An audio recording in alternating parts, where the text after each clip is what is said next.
President sitting here with us, and I think you're probably the first person we have to thank for putting such an effort into this show with all that's been happening around us. So, and thank you so much. I don't want to sort of put down management in the past, but I don't think I've ever seen these showgrounds looking so manicured.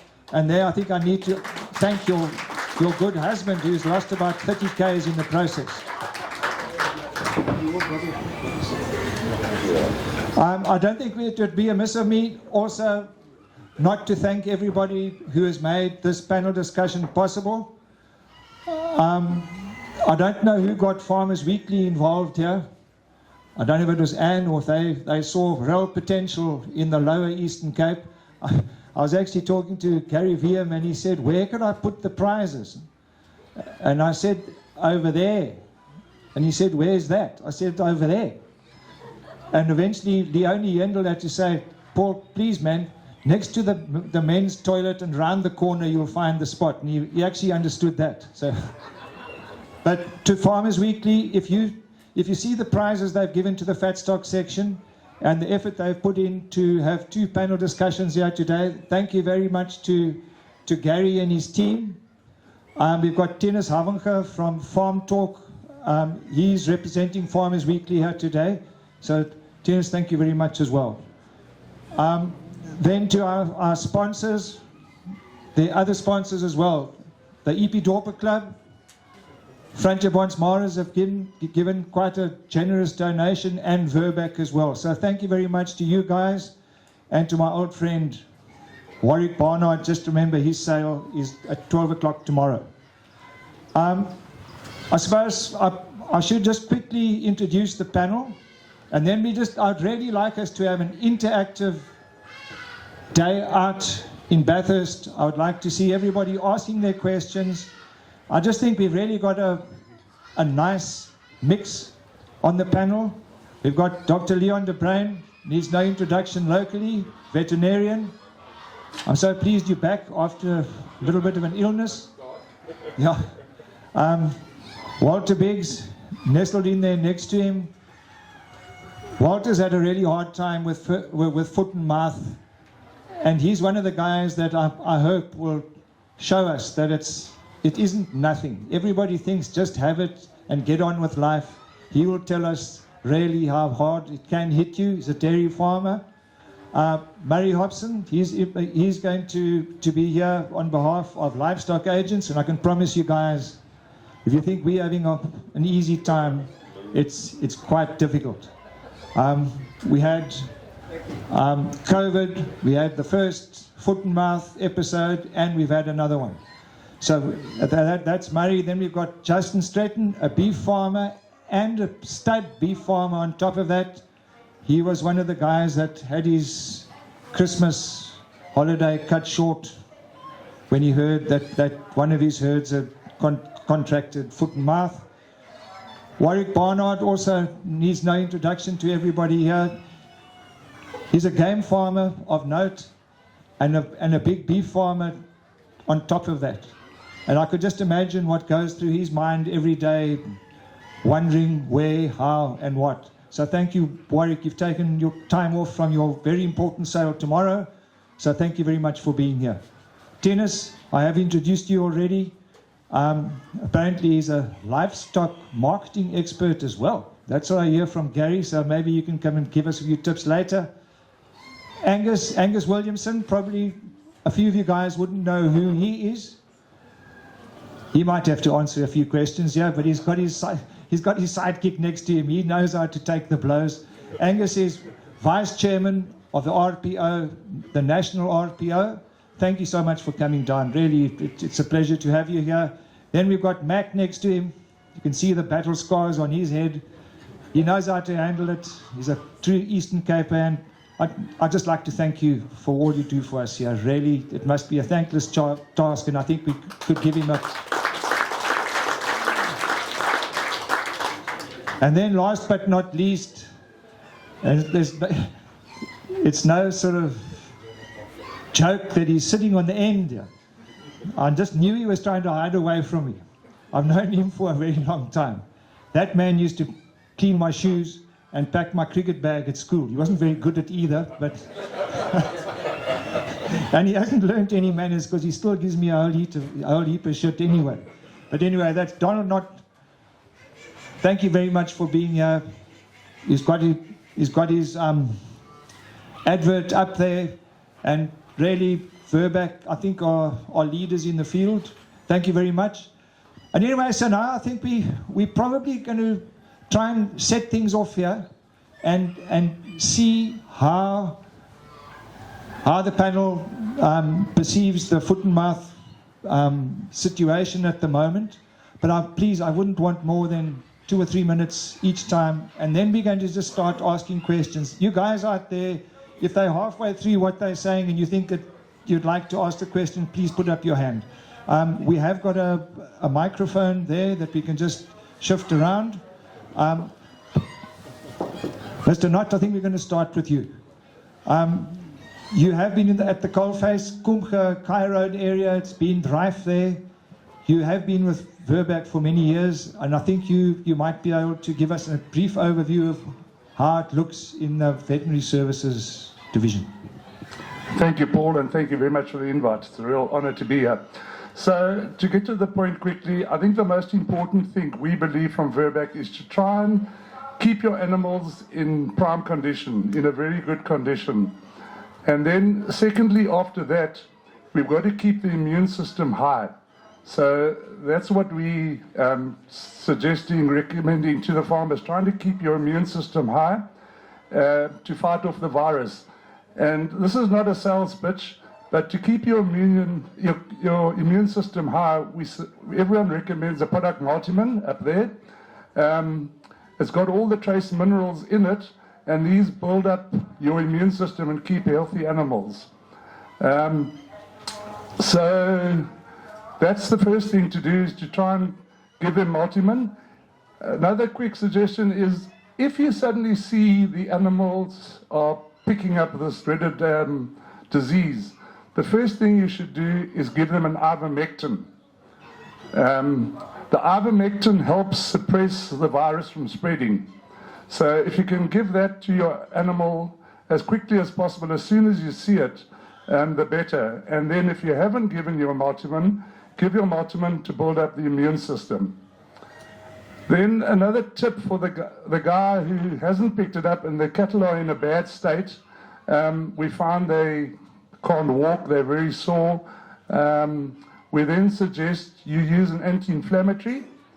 Give them an anti-inflammatory and a long-acting penicillin to try and stop the secondary infection coming into your animals. The anti-inflammatory is for pain, and then your penicillin or an oxytetracycline, long-acting, just to try and stop the secondary infection. Paul, in short, I think that's as good as we can say, yeah? Thanks, Donald. Yeah, I think that was a nice short summary of what can be done once you've picked it up. And Mac, I'm now to you. You obviously sit at the coalface. You get reports daily. You get asked questions daily. And there are a lot of people that probably you think are letting you down, or there's misinformation. From our side, I think we are reasonably tired of always getting reports. We'd like to know what is actually going to happen, or what is going to be done to help the situation. So, Mac, I think if you could just give a little overview of where we are in the Eastern Cape and what role Agri-EC are playing in this fight. Thanks, Paul. I might take a little longer than 3 minutes because there are a couple of matters that need to be put on the table as background so that we all start off the same one. That's fine. Okay, so I think the biggest farmers have always said, and dairy farmers excluded, Walter will tell you the impact on a dairy farm, and there it is no joke. But for the average beef farmer, they do not fear the disease, they fear government. That is the problem. The impact does not come so much from the disease. If your animal's in a good condition, you can get over it. The incubation period is reasonably short. You can manage it well. Generally, there's not a lot of deaths. The issue is nobody can survive a 12-month quarantine being in the hands of government, where you cannot freely trade your animals. What is the problem? We're sitting with a situation where South Africa lost its foot-and-mouth free status without vaccination many years ago. We've been trying to regain that status. So the rule book that government is sticking to is the rule book for a country that is trying to regain its status as foot-and-mouth free without vaccination. The minister made a policy change late last year, the correct policy change. We are now going to try and change it to a country foot-and-mouth free with vaccination. But what has happened? We've still got the 2014 VPN, we've still got the 2024 rulebook. So we are sitting in a regulatory void where the previous regulations and disease control measures have not yet been promulgated, and government officials will not play in a regulatory vacuum. So they're playing with the old rulebook. And that is what causes the biggest frustration in terms of going forward. So what is the Eastern Cape situation? We had an outbreak in 2024, which was in a highly regulated industry in the Humansdorp, and we had one in Berlin, which is also in a commercial farmer, and I think as a province we did extremely well. We basically controlled that outbreak, and we were on the point of coming out and being declared FMD free towards the end of last year, and we probably by now would have been FMD free. We wrote a letter to the Minister on the 9th of October last year, and we said to him, seeing as what has happened, Angus and his mates that have lost control in KZN, and the way that it's gone to the top, we said, Minister, we need provincial border control. We need to prevent this getting back in here. This has to date primarily been a disease amongst commercial farmers, and that we've been able to control. If this gets into our communal space, it's over. And the minister said at that particular time, it is too costly and they have not got the budget to put up those controls. Well, I'd like to ask the minister the same question today. Which one did he think would have maybe been easier? We've now got it. Effectively, our entire Transkei and Ciskei are infected. It has gone into our commonages and our communal areas because, as we know, there is no control of animal movement all over the place. I'm going to tell you a sad story. We've now got a suspected outbreak in Uitenhage, and it's in communal animals. And when we said to the state vet, where are those animals currently? He said, I don't know, wandering down some road or other. And this is the problem. So as a situation where we're sitting in the Eastern Cape, we are currently sitting on about 112 confirmed outbreaks in terms of laboratory results. We're sitting on about 145 reported suspected cases that are showing clinical signs. And then we are sitting with a situation that I believe is probably 20% of reality, because farmers are not reporting it. Why? Because we've got a regulatory void and they don't know what the implication is. And it just spreads. I must make one further comment.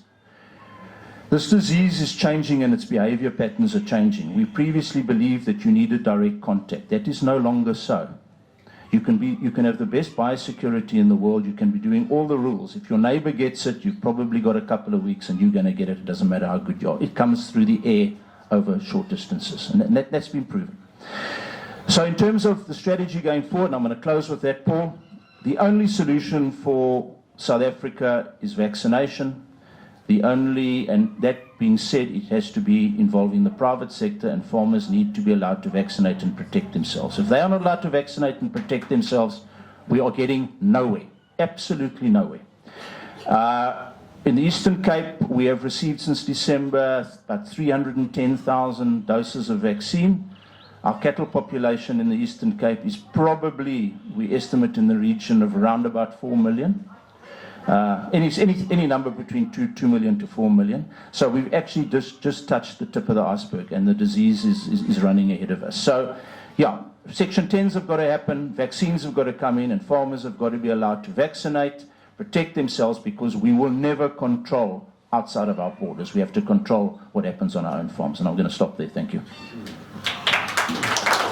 Thanks very much, Matt.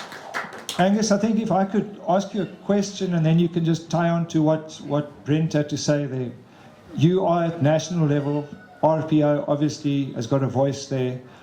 What are the chances that we're going to get it right? And what role is the RPO going to play in it? Getting it right of us being able to vaccinate. Is that your question? or getting it right, With getting over foot and mouth. No, I don't think that. I don't worry about getting over it. What chance have we got of getting government to actually do what Mac was saying there, and what role is the RPO national going to be in that situation? Okay, so from National RPO's perspective, we will eventually get it right, but there's a lot of red tape and political interference and challenges that we have to face on a daily basis.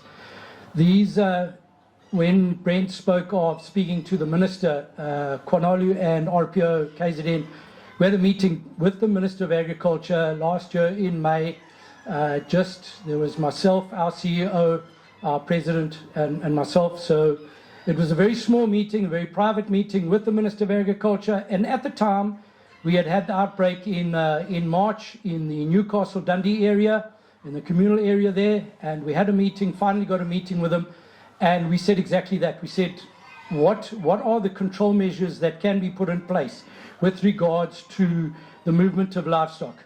We gave them a plan. We said that if people do not have an out as to where they can sell their cattle, they will move the cattle. So make something available, make an abattoir available, make a feedlot available within the DMA so those people can sell cattle. I said to him, otherwise, apart from that, I can load 2 cattle in Hlui on a trailer, Bakian trailer, and I can drive them to Muizenberg on whichever roads you so desire, and I can assure you that nobody will stop me. No RTR, no SAPs, no one, even stock theft. I said, because when you do stop, they do not have the first idea as to what documentation is required and whether you actually need documentation. I said that to the Minister in May last year. I said, and so until you have roadblocks, whatever, Kwanalu asked for a provincial disaster, for KZN to be declared a disaster area so that we could tie in with the emergency funding that was available, and we were told no, that the measures that are in place suffice. Well, what happened? Within the DMA, which was, I think it's about 4.2 million hectares, stretches from the coast to the Newcastle area, you had to fill out a risk assessment of 106 questions if you wanted to sell livestock. Now, you tell me how many farmers have got the time, inclination, or ability to fill out 106 questions, some of which do not even make sense to anybody, whether you're a dairy farmer, beef farmer, goat trader, whatever the case is. So needless to say, what happened? There wasn't an out for anyone to move cattle. So people loaded them in a Free State Interlink, a Bakian trailer, and they moved them from the Zululand area to Standerton sale yards, to Volksrust, to Joburg, to everywhere. And that is how foot and mouth spread, because government and its organizations do not necessarily listen, and it takes too long. In the initial outbreak of 2021, we said exactly the same thing to the state vets and to the Department of Agriculture. We said, until you have measures in place where those people can sell livestock, it is going to spread. We had a JOC meeting on the 12th of December in that year, and I will never forget the words. The main oak in charge of veterinary services in KZN, he says, well, we're going on holiday until the 12th of January. Let's hope foot and mouth does the same. These are the challenges that we deal with. So will we eventually get it right for us as private producers to be able to vaccinate our cattle? Yes, I do believe that we will. RPO have been pressurizing government and any organization that is willing to listen to us. I said in a meeting, and Brent was there a few years ago, I said, guys, I think it was in 2021, foot and mouth is a challenge in KZN, and it's going to spread to the rest of the country if someone doesn't do something about it that has the authority to do so. And one of the organizations in the UR meeting said, yeah, dis julle probleem, julle moet dit uitsorteer.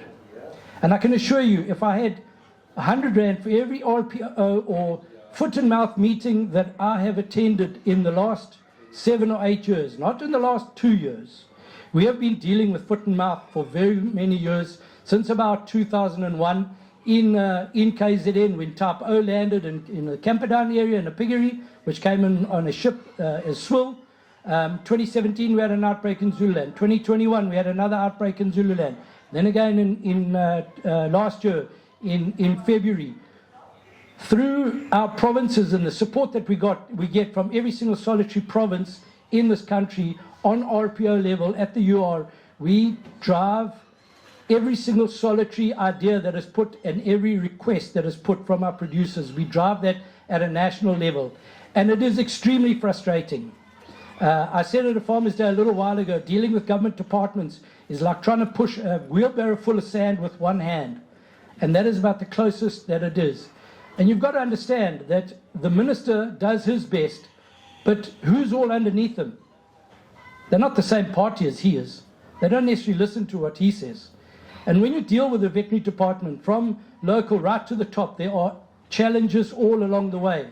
And national and provincial, when it comes to veterinary services, province overrides national, and that is the frustration. When you speak of vaccine, the vaccine rollouts that happened, KZN got 560,000 doses on the second one. The first one we got 250, and RPO supported MPO to say that the dairies are of most importance. Although beef have its challenges, it is not as bad as dairy. So from national perspective, we said we support the MPO because that is where the major challenges are, and we need to vaccinate the dairies. They are in a stressful environment, and the dairies that had it in November and December, where there was no vaccine around, we arranged for vaccine from the feedlots for those dairies. It didn't necessarily come from any other organization. This is something that we have to work with together. There are too many organizations out there that are trying to become heroes and take all the credit. This is a concerted effort, and the only way in which we are going to win is by working together, and not any splinter organizations running anyone down, but working together.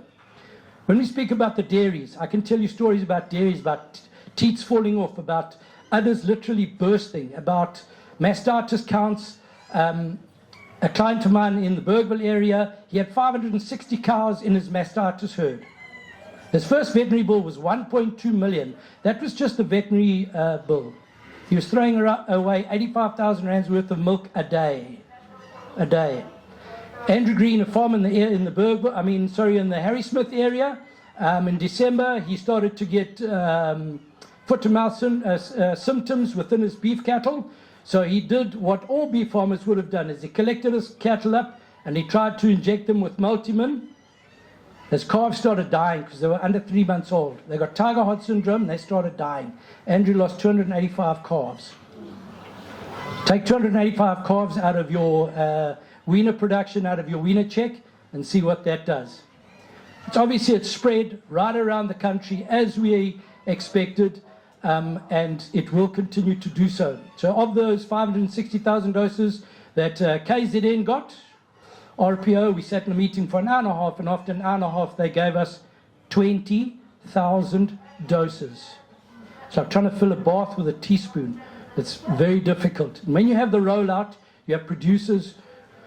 I was saying to Brent early on, when we had the rollout, we made a decision on all production sales and bull sales till the 8th of July because we had the figures of cow numbers up to that time, and that's what we rolled out for them. We still had farmers phoning us and say, it's an unfair situation. When we asked, have you filled out a census or the questionnaire with your vet? He said no. So I said, well, how do we know how many cattle you've got? We have to fill those censuses out. It's the only way in which we as an organization, whether it's RPO or MPO, in our province, the MPO takes care of the dairy, RPO commercial producers, and the state will do the communal cattle. So we have to get those numbers together. We have to work together.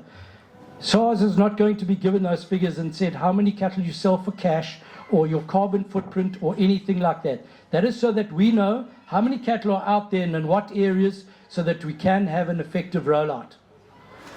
We will continue from RPO's national level. RPO, I think by 8 o'clock in the morning, I've had 5 or 6 calls already with regards to foot and mouth. the false news that goes out there about vaccines, about what they do. They make your cows infertile, they make your bulls infertile. We've heard all of those things. It's sheer speculation. We've spoken to guys in South America about the vaccination and what its effects are. But all I can say is support your local agricultural organisations, whether it's RPO, MPO, Agri Eastern Cape, to make a difference. It's the only way we're going to be able to sort this problem out. Hopefully that answered your question. Angus, thank you. That was absolutely fantastic.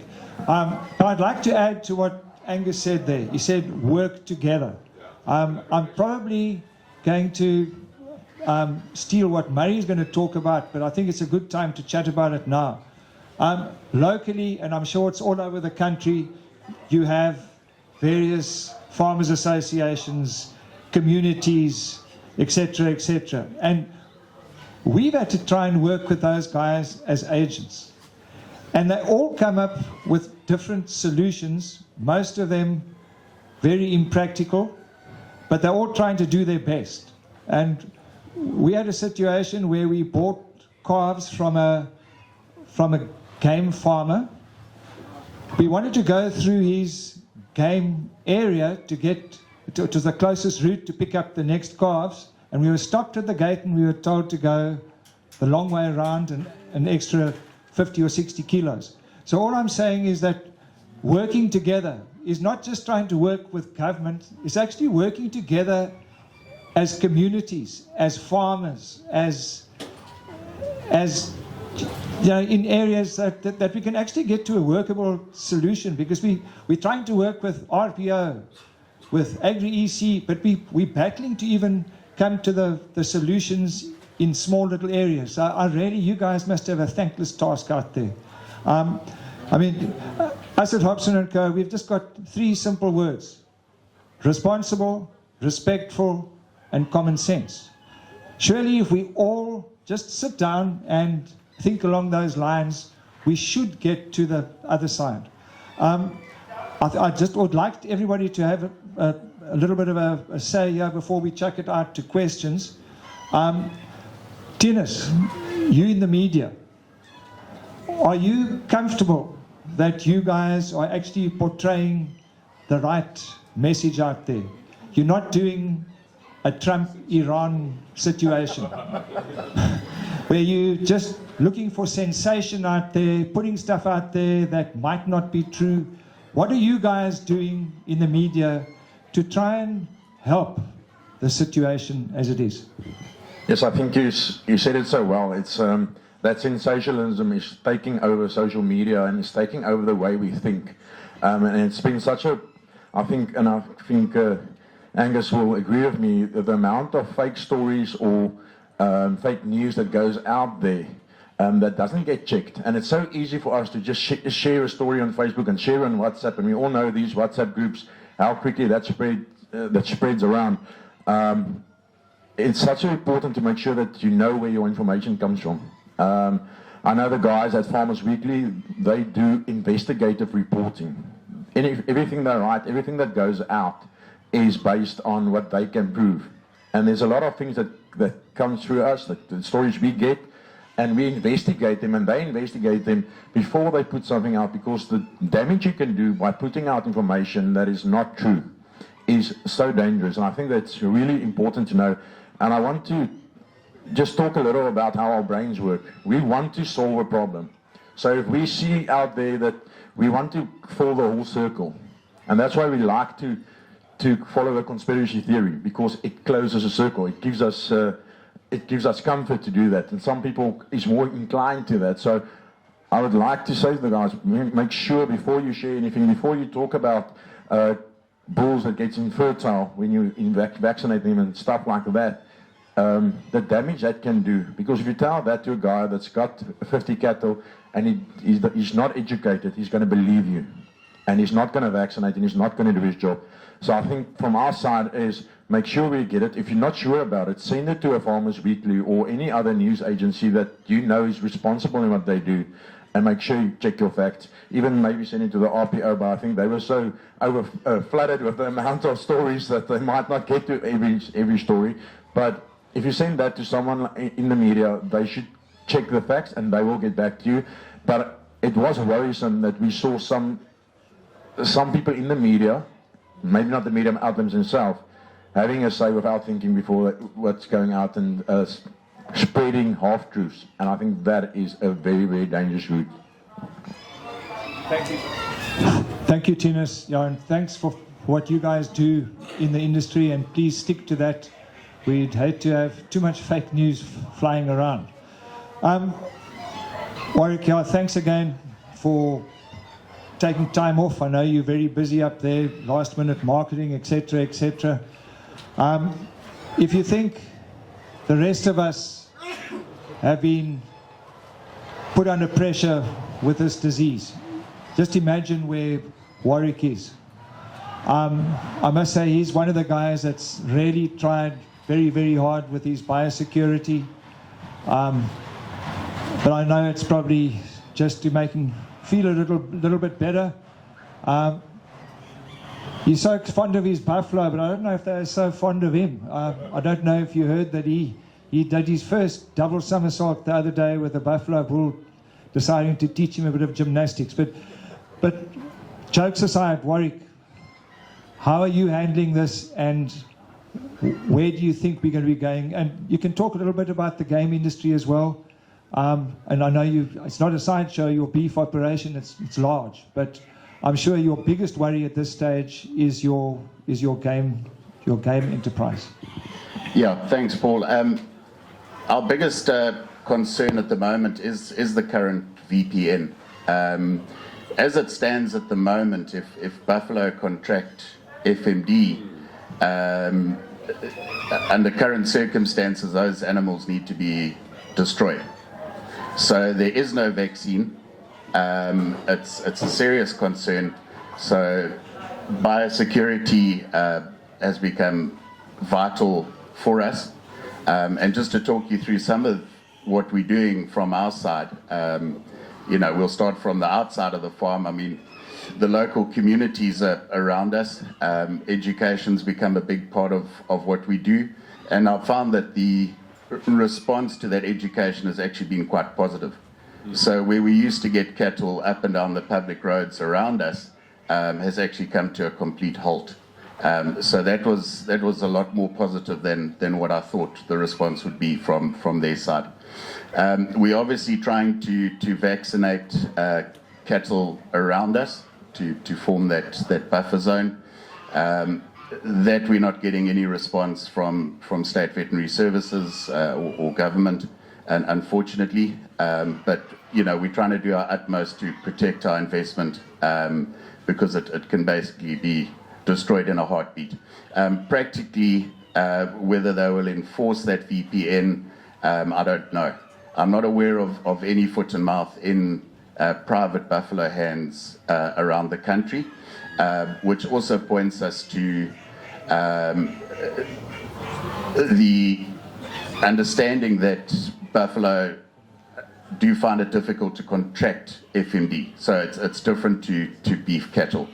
So in saying that the biosecurity is so important for us, the double fences around the entire property, the controlling of warthog coming in and out from neighbours, the spray systems that have now been implemented at all our gates. We've got a spray booth that all our staff go through every morning entering the property, their foot baths, hand sanitizers. It's wild. We no longer have our vehicles coming from cattle farms onto our property. They're not allowed.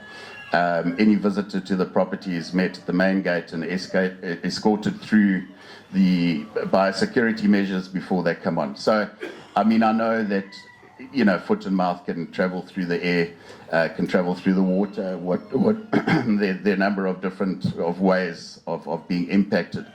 But I still believe in doing something. We can't sit back and just assume this thing's going to disappear. We have investments to protect, and we're certainly doing everything we can from our side to prevent it getting into our game farm side. But as I said before, game finds it difficult to contract FMD for whatever reason that is. I know that there have been studies done in veterinary circles that show that positive buffalo in the Kruger in bomas next to negative buffalo, and it wasn't even contracted under such close proximity. So that's important to understand, but at the same time, we're not taking any chances. Thank you, Warrick. Yeah, and thank you for the measures you're taking and the common sense you're using to do it. A lot of us, we shout and scream and kick our feet and blame everybody and want guys sacked. I know that Warwick's gone about it in a very quiet way, and the way he's handled the local population around him there is really so fantastic. We have to talk to these people. We have to engage with them, and we have found in our industry that they are certainly, once you've given them information, they're quite accepting of situations. So, yeah, I think that would also be something we need to take home with us. Engage with them. It's no good blaming them all the time. I don't think they were actually, they did not bring it to the Eastern Cape, but they are now spreading it. But anyway, enough from my side. I'm now going to hand you over to Justin, who had his fishing trip cut short in January. And it must have been a frightening situation for you and Jeff. And we'd just like to know the way you guys handled it and what help you got from the state in that regard. Yeah, thanks, Paul. Okay, there we go. Thanks, Paul. Yeah, it's been a very interesting road that we've gone down. And I'm going to speak on behalf of Jeff as well, because him and I pretty much got it at the same time. And just to get back to how does it start, when you don't have any cases around you, and coincidentally, all three of the outbreaks that occurred between Jamestown and Queenstown, if you look at the timing of those cases, they pretty much started all on the same day. And I'm pretty sure that further down the line, in Stretton and these other places, it'll go back to the same thing, is that all those cases started at the same time. So what it means is that somebody moved a load of cattle that were highly infected with foot and mouth disease. I have no doubt that's what started it, because there's no ways in one day that it can travel from Jamestown to Jeff, who is halfway to Queenstown, another 15 k's down the road, another case. So if the measures that have been put in place, as Angus said right in the beginning, and I could see this thing coming, so I preempted what I did to my cattle, but I just feel that we got let down. People knew what was coming, the state knew what was coming. I mean, to protect the Eastern Cape and our northern areas, the northeastern part of the Eastern Cape, it would have been so simple. All they had to do was put a roadblock at the bridge in Allowell and check the paperwork, and to make sure that the cattle that were coming in came from clean areas, and we probably could have prevented what we have today, which is a massive thing. It's got so big in that area. I don't think people have any idea how bad it actually is, but I've got reports now that, and I ask daily, because a friend of mine, Andy Virbac, who's just outside Queenstown, he works with Stephen Dell, they've got it in their herds. And so you can take it from Queenstown, Stagstrom, all the way to Queenstown, north of Queenstown, all of those areas are now infected. And this disease is moving a lot faster than what the state is providing us with the vaccines. To me, the key is mass vaccine. Everybody needs to do it next week, not the week after. And I can just say from our behalf, I don't know how many of you have actually, Wally will be able to tell you more about beef cattle, but I'm just going to touch on what Donald had said, is that I preempted this thing. I knew that we were going to have problems at some point, especially the ground where my beef masters are, border onto the Jamestown commonage, and it has always been an area of concern for me. And then obviously knowing the amount of cattle and the movement of cattle over the last part of last year, which happens annually, that we were going to be at risk. So I did my cattle with Multimin and ivermectin before Christmas. I normally do the clostridiums on my calves the first week of January. But it was all very interesting is that it affects different animals in different ways. So I had 3 different lots of cattle that had it. So it was around 200 breeding cows with their calves. The one lot were mostly first and second calvers, and the other lot were my mature and older cows. And then my young 18-month-old bulls also got it. And from our findings, the older animals, mature animals, they were affected the worst by far, and their recovery time was much longer than my younger cattle.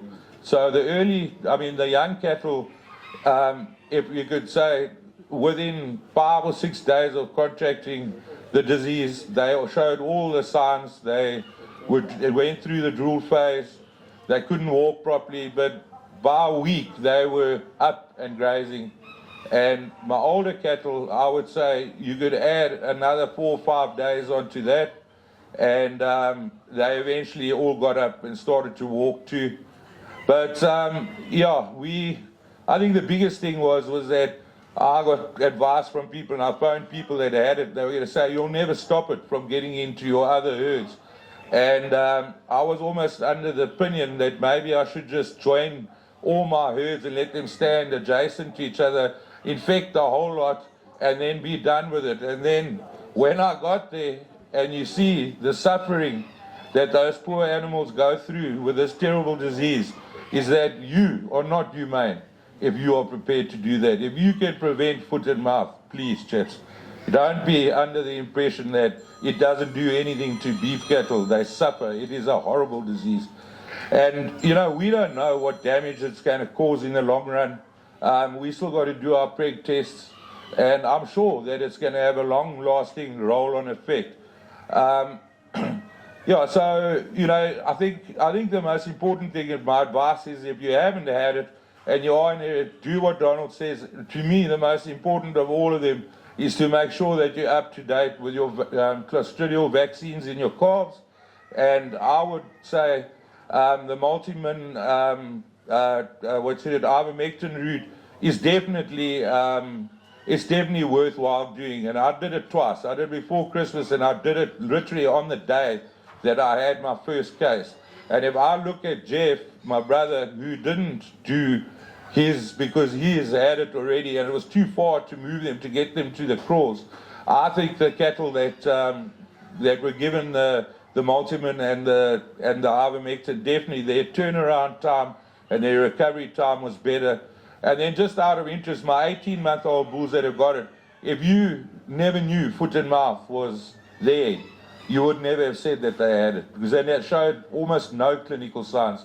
The only signs is that for 2 or 3 days I had a few that limped, and that was it. And then as far as losses go, people can say it's not that bad, but it's still a loss. But I think we ended up losing 6 calves and 3 cows. I know Jeff, he never lost any. But then it goes back to what Donald says, the condition of my cattle were probably the best they've ever looked at that time of the year, that they got it. And unfortunately for our people that in the commonage in town, their cattle obviously been under more pressure, not in good condition. There were over 70 cattle that died in that commonage. I don't know if there's anything else, Paul, but people can ask me questions, on how to prevent and so on. And people say to me is that it's impossible to spread it on your own farm. Well, it is possible to prevent it if you stick to very strict biosecurity protocols within your own farm and stuff. You can prevent it from spreading. Thanks, Justin. Just another thing, have you been vaccinated? Sorry, man. Yeah, I should have added that. I'm just going to go quickly. Is that so in the beginning when we first had it, and I knew my cattle were in that very contagious state. Obviously, the state vet by then knew that the communal cattle had it, and they wanted to come like on the 3rd day that they had it and collect all the cows. And there was a guy from the Department of Agriculture, and I said to him, I've got it. I know that I have it, but I'm not moving my cattle, because if I move my cattle, they're going to die. And anyway, to cut a long story short, they eventually did come do the swab test, and they did blood them. I haven't got the blood results. The swab tests were negative. Obviously, they were negative because they had gone through the drool phase already, and then obviously it's not going to come up positive.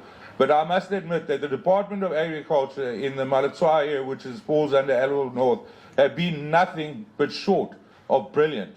He told me, he said, the more information that I can get, the more farmers they put up their hands to say that this disease is now taking over our district, is that the quicker we can fix it. And I've got to admit, I asked him, I said to him, when are we going to get vaccinated? He said, Justin, when the vaccine gets here, you are going to get vaccinated. And because he was organized and had collected the data and visited the farms, he organized the vaccine and we all got vaccinated. So I take my hat off to them. They've done very well. Well, isn't that nice to get some positive news? Yeah, Justin, thanks very much. Yeah, and I know that you were one of the guys up front when everybody else was getting it. You were one of the guys who said, I wish I could get it over and done with. But I've always known that Justin Stretton's got a humane side too. Especially at the Bathurst show. Murray, I think you can tell the guys what impact it's had on the agenting side and what problems we are actually dealing with, and maybe in this forum here we might be able to eventually get to that point where our common sense can take over, and we could actually try and, in these very, very difficult circumstances, actually run feasible livestock operations. Thank you. Our biggest challenges probably are hand in hand with the farmers in keeping money in the bank account. We've cancelled close to between 30 and 40 sales this year already across the province. There's still there's a big demand for stock out there, calves, slaughter stock. Not so much on the breeding side with all the uncertainty. Farmers that have got a economic load of stock, of uniform stock, a uniform full load of calves or a full load of slaughter stock, it hasn't affected at all. It's easy, one loading ramp, in and out, no issues. The big issue comes, no one wants to be the second guy to load or the third guy to load onto a truck. And particularly in the non-seasonal areas down on the coast, it's become a massive challenge.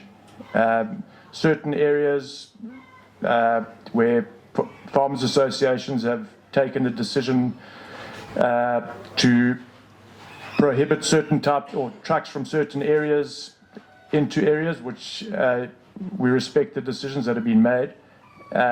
It's become an extremely difficult challenge, particularly on the calf side. Very few calves stay in the Eastern Cape, which means very few calves leave the province on 8-ton trucks. So without creating one central point to move stock, it is almost impossible. We have had buy-in from certain farmers who have obviously put their own operations at risk by agreeing to being a second and third loading point. But yeah, so it's the smaller farmers that have been hit the hardest or are taking the biggest risks to meet ends. I don't know what else you. No, Mary, I think you've sort of hit the nail on the head, but it's actually a problem. It's a communal problem. We're all in it together. But I've said it 3 times already. We just have to act responsibly. But I think Angus or Mac said earlier, there are still guys out there that are trying to be the hero. It's very difficult for a lot of farmers. It's tough out there. It was tough before FMD. They're trying to make ends meet, and it's any little hiccup becomes a big problem. So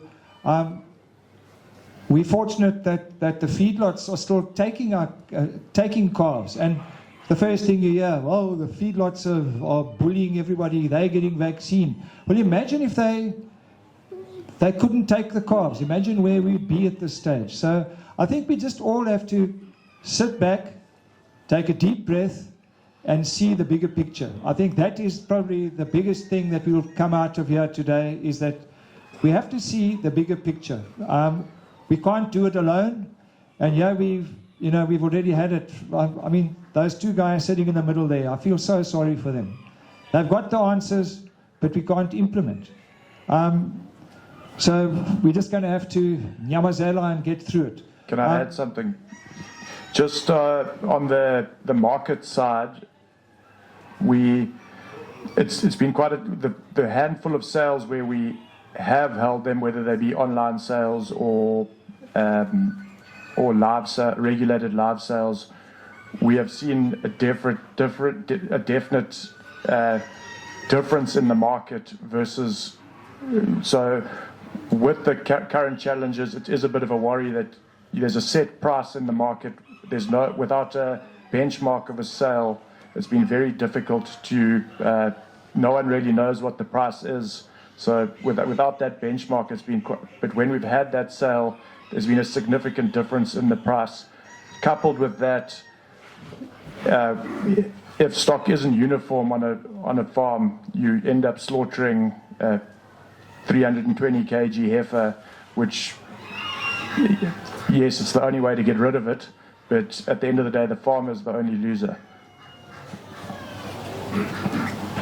And I don't think Murray added that, that benchmark price. And there's Jeff Bladen. He used to be an old control man. So when I started here 36 years ago, the guys would say, yeah, but the control price is such and such. So that made the price, and guys had to pay more than that to actually to get the stock. So Murray didn't add there's a difference in price. We're finding the prices are higher on the sales we've had and substantially higher on most grades.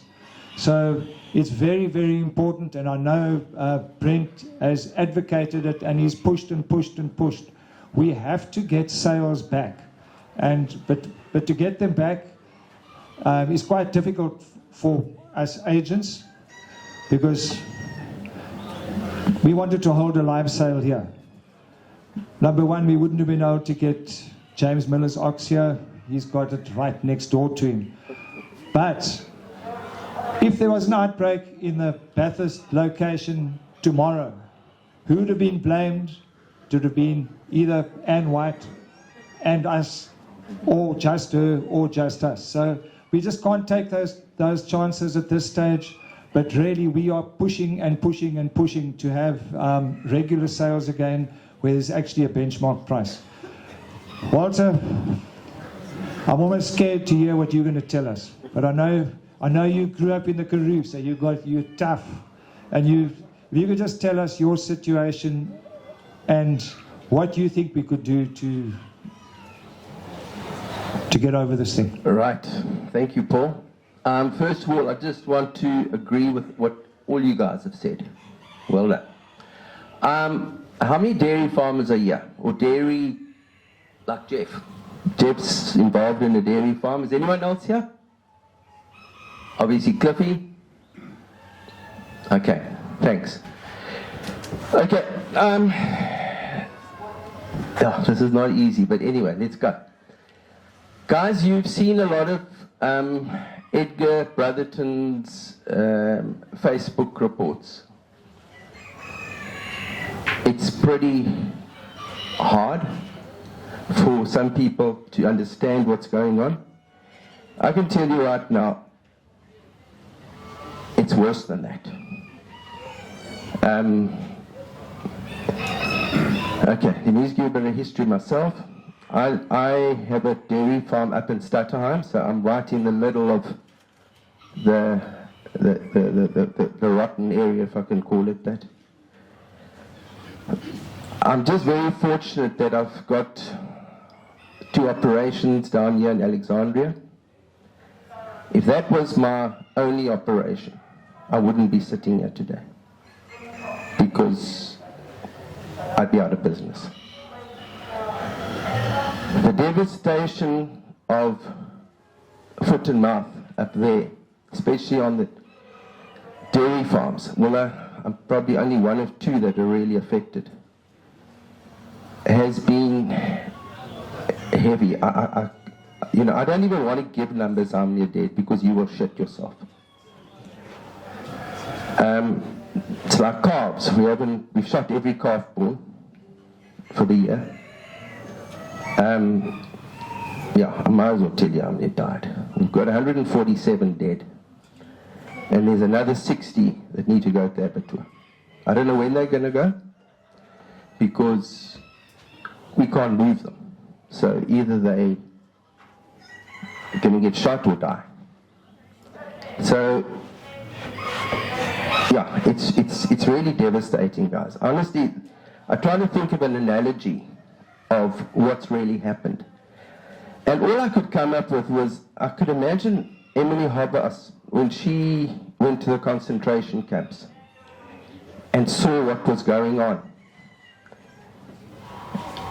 I don't think she had words for it. I mean, she obviously stepped in, helped where she could, but she had to get back to England quickly to tell the Parliament what the hell's going on. And this is the situation on a dairy farm, guys. You cannot believe what goes on. It is horrible. Like Angus spoke of exploding udders, absolutely. Cows walking out of their feet, absolutely. It happens. Now, that's the horror side. As far as when did we get it? Now, the first case, as far as I know, was in Hook. I think it was 18th of December, reported the 24th. 27th of January, it hit us up at Stretton at the Farm Mountain Park, which is not that far from Hook. And it went through the whole herd within days. I mean, as you well know, cows work on an intensive system. They eat out of the same trough. They drink out of the same trough of water as well. And I think for dairy farmers, you actually wish it would just go through the whole lot as quickly as possible and then start managing it from there. Don spoke about the ivermectins, all those kind of things. All of that was done, but it still got us. And some farms get affected like one way, and another farm gets affected another way. There's no two farms that get affected the same way.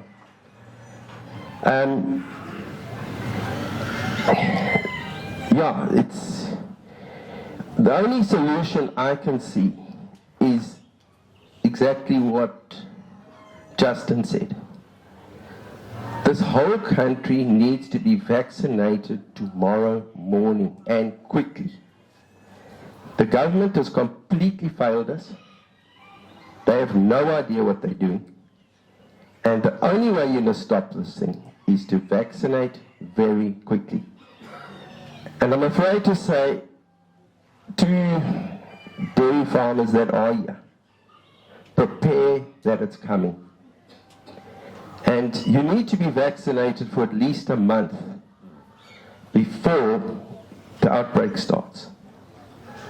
So start preparing with your bank manager, with a co-op, with medicines. Start stocking up now. So if it hits an area like Alexandria, for instance, there's 20, 30 farmers there. You can't all be charging to the door for the same medicine. You're not going to get it. So start early.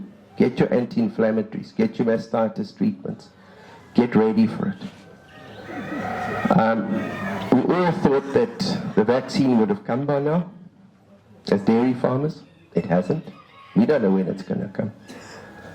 So all I can say, get prepared. I'm prepared in Alex, and I'm sure everyone else is prepared as well. But just quickly, Paul, the future We have to vaccinate. We have to get the whole country vaccinated. And I don't believe that foot and mouth's ever going to go away. It's going to be like it is in South America, other countries. You just vaccinate every year or every 6 months. There's nothing else to it. We'll never get controls right here. Never. I don't ever see it. But we've got to vaccinate. Thank you.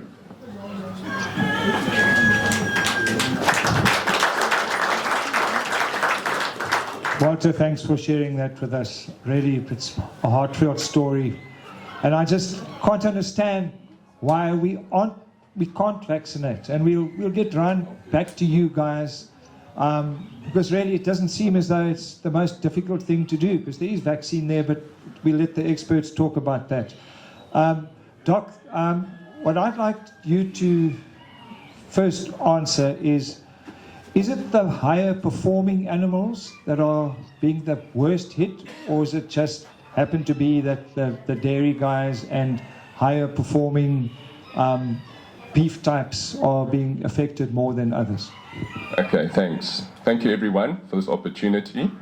So, there's a lot that's coming, and I agree with all of you, and as you said, collaboration is crucial. That's how we got through the Hemelsdorp outbreaks. So in terms of animals, remember we in South Africa normally have those SAT strains, which are from the buffalo in Kruger Park. And in Europe and Asia, they have those other strains. Whichever strain, it is normally calves that are affected, and the dairy animals, and the European Bos taurus breeds, as opposed to the indigenous Bos indicus, the Brahmins, the Borans, that sort of thing. So the indigenous animals are normally more resistant, as opposed to the dairy and the calves tend to be hammered. But obviously, a big bull and a high-producing one in terms of beef, with those hooves and that under pain, they take a pounding. I just want to bring, a bit of light, because we're carrying a lot of dark that we're having to deal with now. So the vaccines, we can apply. Remember, it's a controlled disease. Angus discussed it. It's animal controlled, so we work under the Animal Disease Act, and that is the problem, is that we need updates in terms of, because we're not in the free status anymore. So when we are doing, the vaccine used to be made by OBP at Onderstepoort, but because there wasn't a major problem, and we were mainly just next to Kruger being vaccinated, we didn't have very many, and it was mainly exported to other areas. And then they just happened, unfortunately, every year OBP gets closed from November to February for cleaning and maintenance. And so there was no vaccine available. This is where we started importing vaccine. But these vaccines from Argentina and Turkey are not registered in South Africa. And we can't just have control that people are just importing vaccines. That needs to be checked that it's for the right strains and that it's been done correctly. So that's what happened. We've got the first 1 million doses from Argentina, then the 1.5 million to Turkey. And the good news is it got a bit stuck, but thankfully, and I'm telling you, I was speaking to the actual applicant of importing from Turkey. It was stuck on Friday, we didn't know, and we got the permit signed, because all these Section 21 permits to import have to be done by the regulator, and we had the permit for 6 million doses was signed last Friday. I think that was divine intervention. So it is there. We can apply. The problem is, as Angus said, they keep moving the goalposts. So they said, because it's a controlled, it has to be done state vet. So we said, okay, private vets can apply for authorization, but then they changed it to saying the owner of the cattle must apply and say which private vet. So you can apply. The challenge is, okay, this is at least a 4-page document. but we don't, the problem is it's got to be strategic, because we can't all get vaccinated in one go. So that's why where the outbreaks are, you create those buffers. As Warrick said, the buffalo don't easily get it, but when they do, that's how the problem started, is in KMP, in Kruger, that the calves get infected and then shed lots of virus. So where we see the outbreaks are coming, we want buffers around those game farms that have buffalo. Because remember, all our buffalo here are free. That's what we used to dart and bleed and do all of that for, that we do to make sure that they don't carry foot and mouth and brucella and TB and corridor disease, tuberculosis. So we've got to do it strategically, but I agree it needs to be done fast. As we enlarge the outprint, we need to do it quickly. Just in terms of the vaccines, the terms about fertility, it's an inactivated, it's a dead vaccine. So it's not going to be a live virus like animal horse sickness, African horse sickness, where you're going to have a major fever and you'll have fertility. So yes, we are dealing with something that's not registered in South Africa, but it is safe to be used. Just in terms of, Brent mentioned in terms of the transmission. So yes, normally it's from the saliva or those secretions. Pigs especially, if we get it in a piggery, we're in trouble. That's where it's happened in Europe, that it goes with the wind, because a pig transmits or secretes over 1,005 times as much as a cow.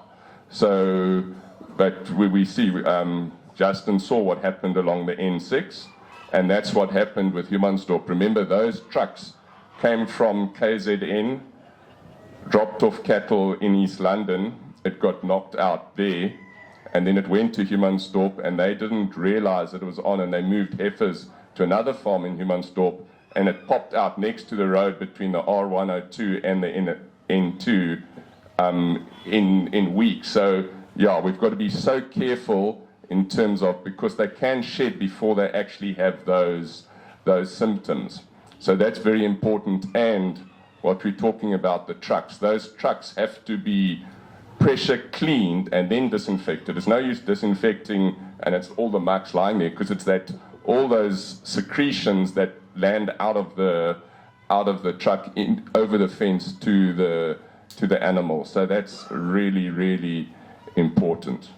Thanks. And yeah, any veterinary questions, please go for it.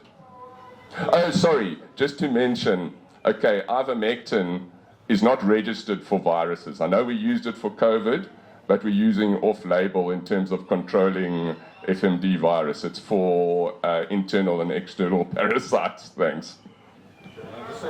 Yes.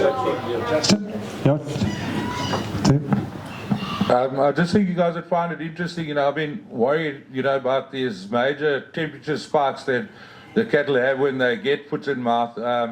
And just to put to bed that if you vaccinate that your bulls are going to be sterile or infertile is absolute nonsense, because my bulls, there were 10 of them that were in those 2 lots of cows. Once the cattle had settled down and I could move them, I got them back to the crawls and I took those bulls out and had them tested, because I wanted to know whether they were infected or they were infertile or not. And just out of interest, of the 10 bulls that I tested, there was only one that semen wasn't good. So even with that high temperature spike that they had, and the bulls all showed symptoms of the disease, and they went through it and they were still fertile and functional, and I just carried on using them. Can I just do that? Yeah. Just in terms of what your concerns, you wanted to put all your cattle and they have an infection. They used to actually have a thing called firing. It's called apathization, where they would take the saliva or the blisters from infected cattle and put it into the cows' mouths to try and it wasn't pretty. They stopped doing that because it can be pretty ugly. So that's why they've stopped that, and let's rather work with the vaccines as we get it. It's going to come. I mean, we've got 6 million coming in the next couple of months, over at least within 6 months, but there's 6 million, and there will be more coming from Argentina and more from Turkey. Angus, is that enough? No. So we're really just, we're just delaying the inevitable. While you're getting ready there, I see, Dave, you there, you're an exporter of livestock. Is it still happening? It seems to be. And how are we managing to do it? There's no exports going out the country at the moment. Morning, Paul. Morning, everybody. Currently, by road, no exports going out the country. Zimbabwe borders are closed for transit for any cloven-hoofed animals from South Africa, and the Zambian border is also closed. And I can tell you with certainty, our neighbours in Namibia are capitalising on our demise. They are loading cattle flat out of Namibia to Mauritius and up into the northern and eastern parts of Africa. So the sooner we get it under control, the sooner the markets will open and our prices for our breeding stock will improve. And to each and every one of you sitting up there, you actually covered every single question that I wanted to ask, and it was really, really interesting listening to you guys, and thank you very much. And to the farmers that have suffered under foot and mouth, I don't think the man on the street, the businessman on the street, or the lady, the housewife, actually understands what farmers are going through. It's horrific, and my heart goes out to each and every one of you. Our businesses are also suffering as livestock marketing agents or marketers. I hate the word agent. But I think it's important that everybody understands we're in this together and we're trying to get through this. And Murray, on a point of marketing, I think well done to you guys for holding back on auctions. Auctions is a very, very important part of our industry. It helps set the price. Otherwise, our prices are determined by the supermarkets, and we don't want to go down that road. Our farmers will just suffer. So well done to you guys, and I really, really hope you can get the slaughter auctions back up and running. And if I can just leave with one encouragement to farmers, please work with registered livestock agents, registered livestock marketers, not guys that drive around and just want to sell for the sake of chasing a commission. Work with guys that are registered, APAC registered livestock agents. They're regulated, they're governed, they have to go through proper scrutiny to become a marketing agent or a livestock agent. So please, your farmers associations, the RPO, Agri East Cape, work with them, talk to them, and convince farmers to work with registered livestock agents through APAC. Thank you very much. Thank you very much, Dave. I wasn't expecting a little punt like that from you. And you guys are quite special. David Howard's always got a question. And if he hasn't got one today, you guys have been brilliant here today. But really, I don't think this discussion is over yet. So, Angus, if you could just carry on from there. You had the question with regards to, is it enough? No, it's not enough. We have got 14 million cattle in this country. That's what we think. So those animals have to be boosted after 6 months. So yeah, that's 28, call it 30 million. To put things in perspective, Brazil, it took them 50 years to get rid of foot and mouth. In Brazil, the state vet came around once every 6 months, whether you liked it or not, and they actually vaccinated all your cattle. You can't move cattle in South America without state vet permission, etc. Not just cattle, but all livestock. If you move horses, you have to have a special permit. Everything but it's well organized. So to put things into perspective, Brazil has 210 million cattle. So they were working on about 450 million doses a year, and they did that for 50 years to get rid of foot and mouth. So 2 years ago they stopped that. We're in communication with guys from Paraguay and Uruguay and Argentina with regards to their challenges. So if anybody in this country, and I don't want to put any names out there, but if they think that we're going to get this sorted out in 10 years, dream on, my mate. because it ain't going to happen. This is something that we're going to have to live with for the rest of time, my feeling is. And when we talk about the vaccination programs, etc., we spoke to government a couple of years ago to say, listen, we need to have a rollout. We have to look at vaccination for foot and mouth, even if it's around the Kruger Park and around the Mozambique border where there used to be a red line. Brandon Lear knows about the red line. We used to have sales there many, many years ago. Within the red line, and those cattle were inspected after 28 days quarantine. But you must understand that when you go to government and you say that foot and mouth, we need to be vaccinated, it doesn't affect human beings. Brucellosis affects human beings far worse. Anthrax, Rift Valley fever. If you get Rift Valley fever, you die. But so it's not, I think the word's zoonotic or that. Zoonotic. It's a private school word. And so they look at it and they say, well, currently, brucellosis, the success of vaccinating heifers, 17% of heifers get vaccinated, and that's law. So how are we going to work on something that is like foot and mouth? Brucellosis is a much bigger problem, and that's also another thing that we mustn't take our eyes off. So, yeah, is it enough? No, it's not enough. Mac, you're always one that gives a side swipe and has a completely different angle on things. If we, through organized agriculture, RPO, and local farming communities, took the law into our own hands, would we be able to beat this? Just remember, we said, are we going to live with it or beat it? Would we get into trouble for doing that? Is it possible to get farmers to work together with the provincial agris and RPO? Do you think it would be possible for us to do that and just do it, go it alone and do it privately? Paul, so we put it this way, going it alone is not going to be the solution. We're going to shut trade down. And I think our biggest concern as organised agriculture, and I'll talk broadly across MPO, RPO, and the general affairs bodies, we have to get trade going. That is absolutely critical. But I'm also going to, so at the end of the day, I think there are a couple of realities I want to put to the floor, because there are a few things that are going to have to change. And we're going to have to stop fighting those changes, and we're going to have to accept them. Somebody said to me, how do I see this disease panning out? I said, well, I agree with Angus. I said, if we think we're going to become foot and mouth free in 10 years, as the minister said, never. We're not disciplined enough. Is having a foot and mouth, is not having that status important for trade? Most of our trade partners have indicated to us, if we can get the vaccination strategies right, and we can prove that our animals are vaccinated, they will buy our carcasses.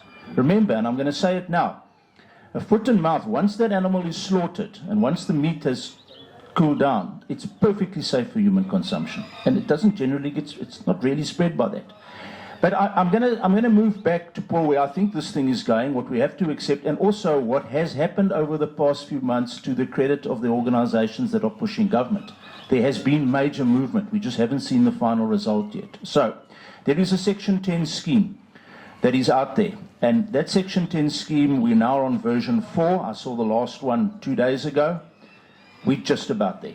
And we're going to have to accept we are never going to move out of government control. But there's been a major shift where government is going to allow industry to control it privately under state oversight.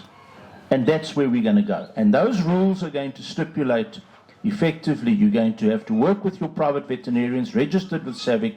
Your animals are going to have to be traceable. They're going to have to be on a system where we can prove vaccination. A farmer signing a form to say his animals are vaccinated is not going to cut it. So that's where we're going. And the second thing is, we know that movement control, or some form of movement control, is going to come in as part of the control measures. What has happened in KZN, I think you guys, Angus, yourself and Konalo, are facilitating the permit processes there in some of the areas.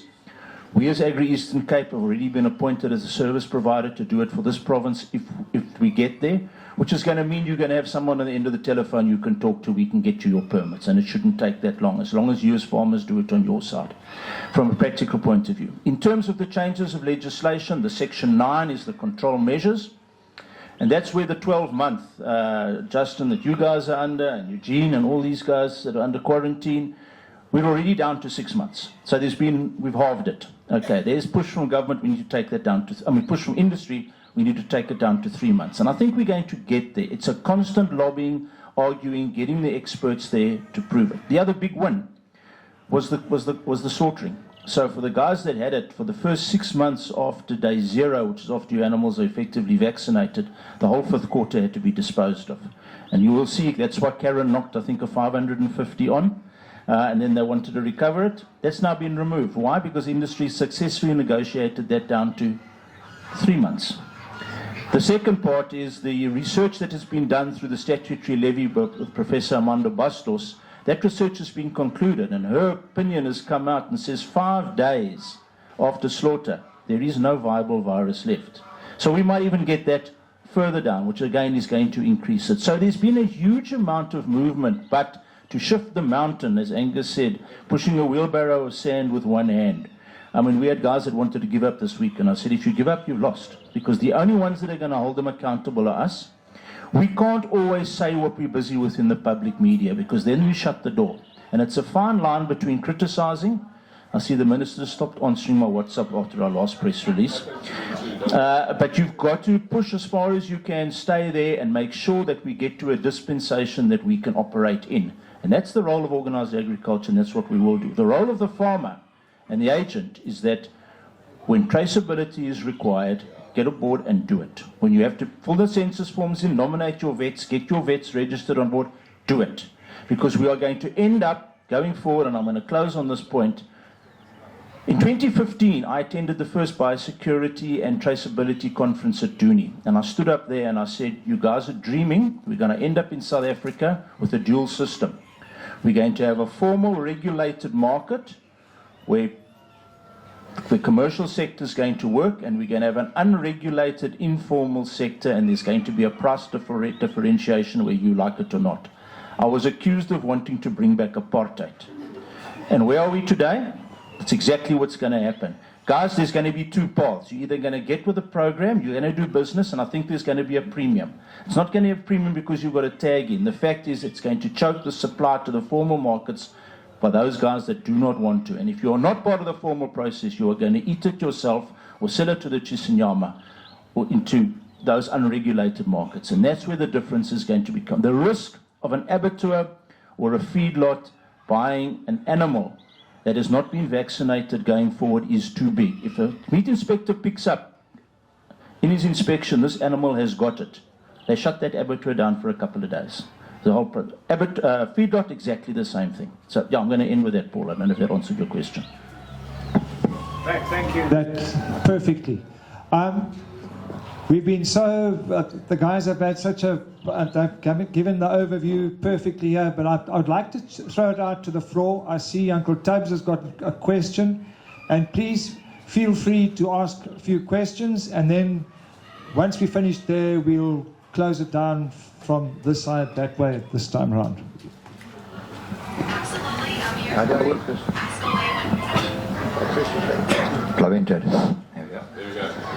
Mr. Chairman, unfortunately, I'd like to speak Afrikaans, but ek lyk my is 'n klomp Engelse wat hier is. Unfortunately, the whole system has been politicized, if we want to admit that or not. I'd like to know from the RPO that according to the court that's just taken place, that the government had been given up to the 17th of April to come forward with the inoculation system, and it's got to be gazetted in the Government Gazette before the 17th of April. I'd like to know from Mac if that's fake news or not, and if I get any advice, stick to your local RPO, your East Cape Agricultural Union, and then we'll get further much quicker. Thank you.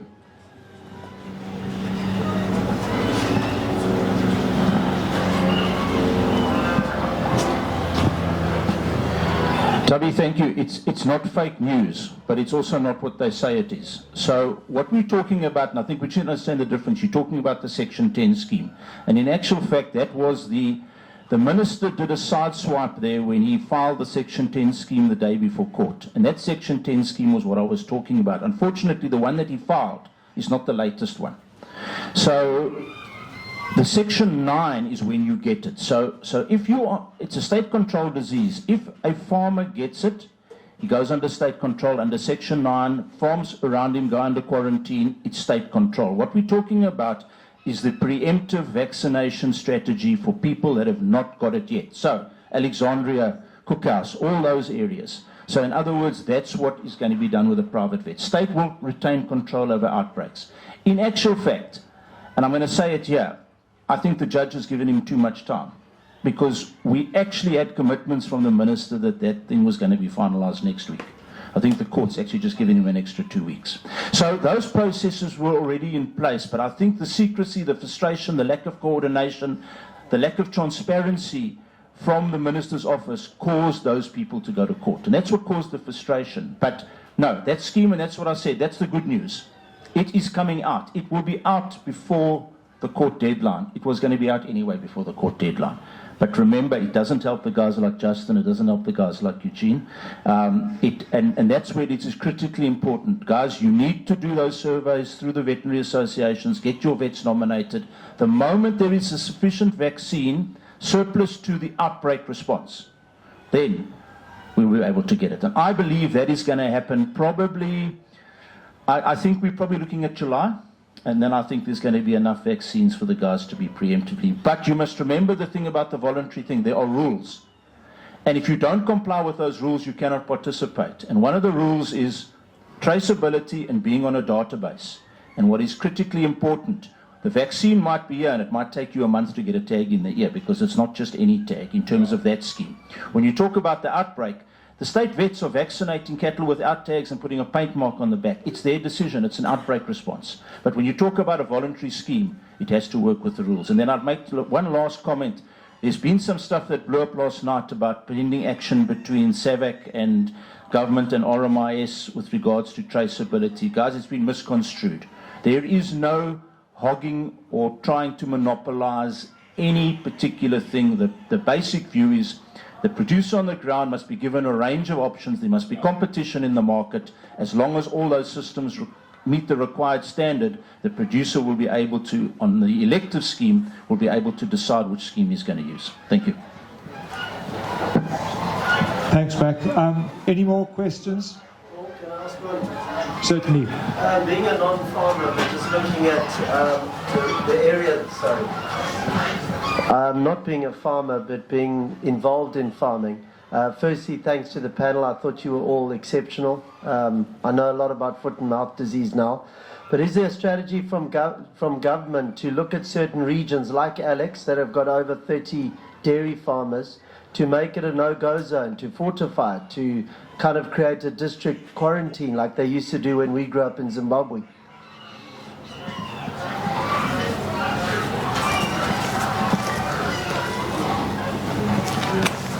In actual fact, there were calls from us to do exactly that.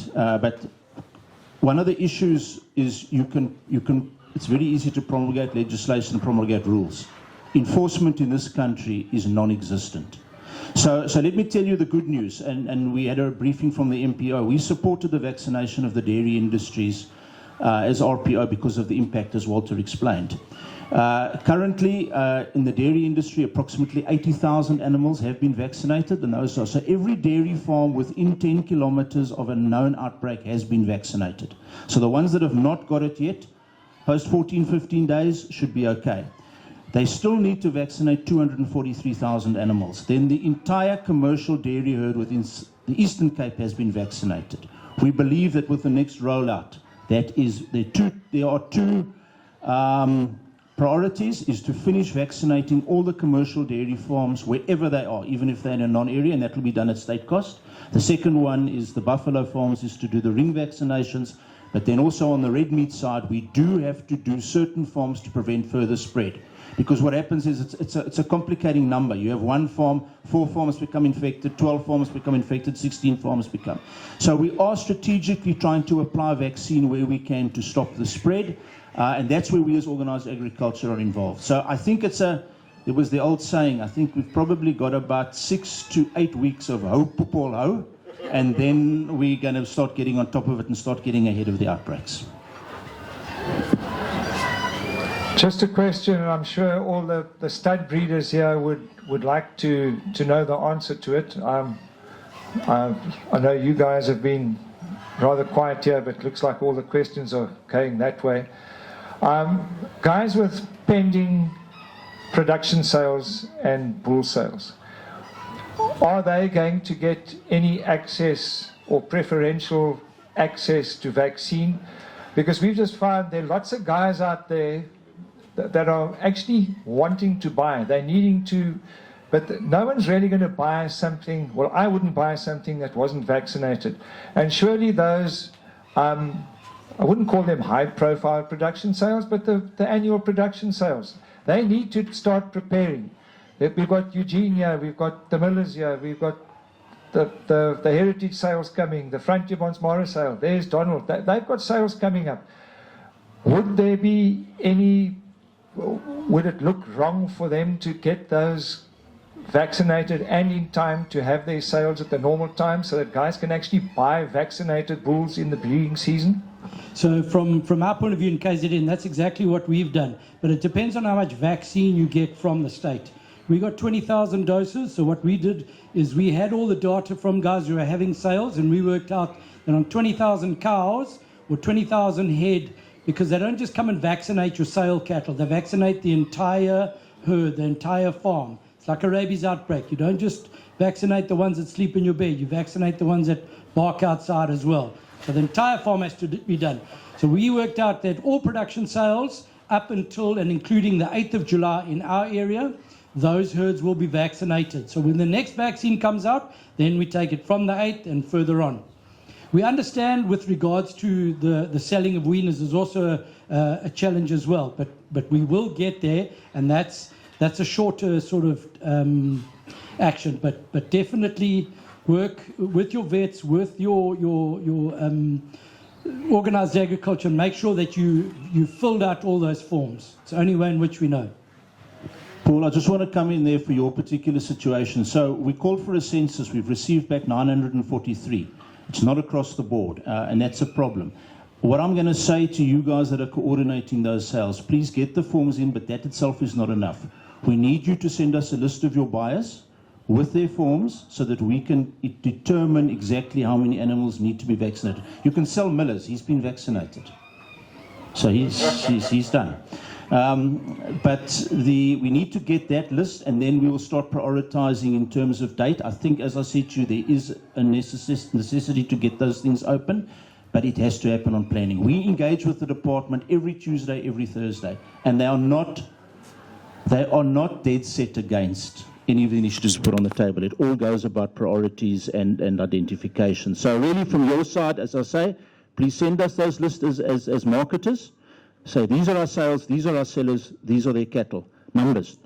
And then let's see what we can do for you guys, because that's going to get the market going.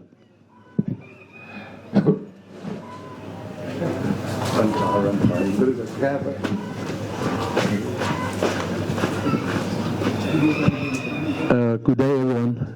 I'm a part-time farmer from the Northern Cape. Thank you for this discussion. Maybe a question to the panel. Previously, there was a back and foot and Afrikaans praat. Ja, dankie. Ons praat amper Afrikaans op Bathurst. Ja, dankie, dit sal help, dankie, baie dankie. In die verlede was daar altyd die disease was altyd gewees daar in die noorde van die land.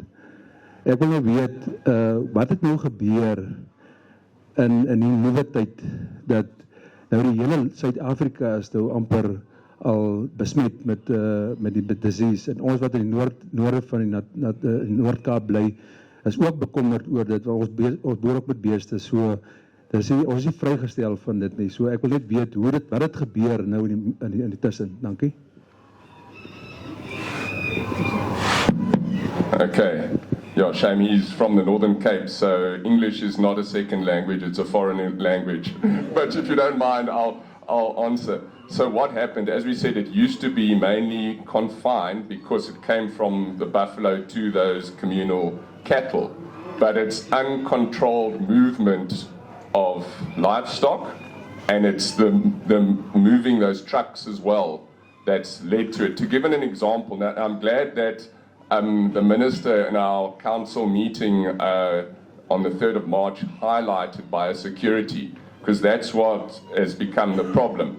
In the past, let's say the 70s, if there was an outbreak, they used borders, they used a river, they used a fence, and that border perimeter was manned, not just on the roads, the entire border was manned by people to make sure that they didn't escape from those areas. And that was the red line, nothing moved.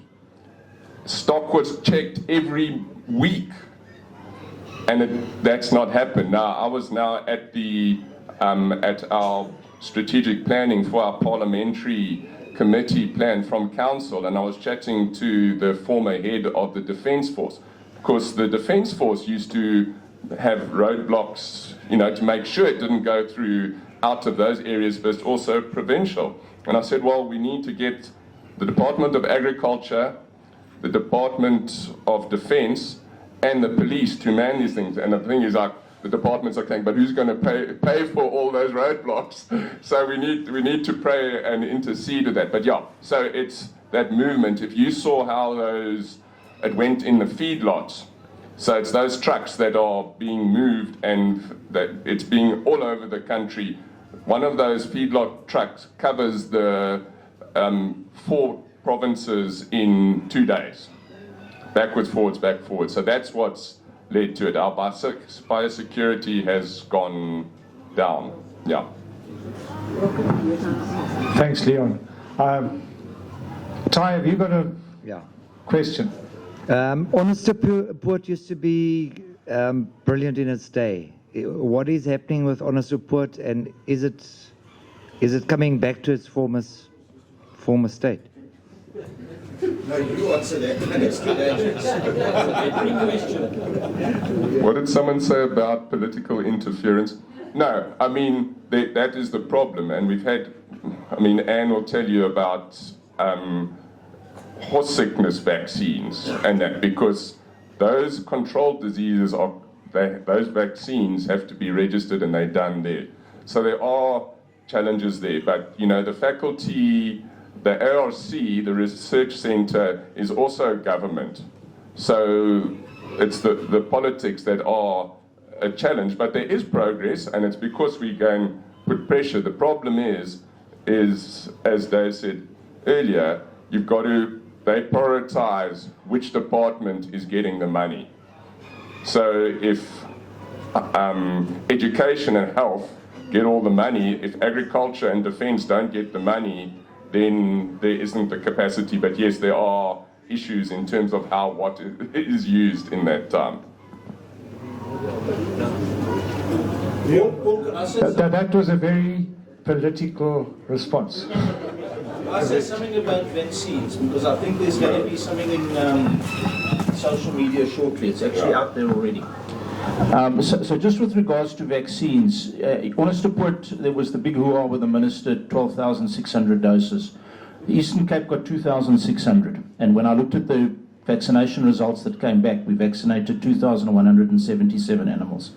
I said to them, what happened to the 423 doses? They said to me it was vaccine loss at time of application. And one of the problems that they had there was the thickness of the vaccine, the trivalent vaccine.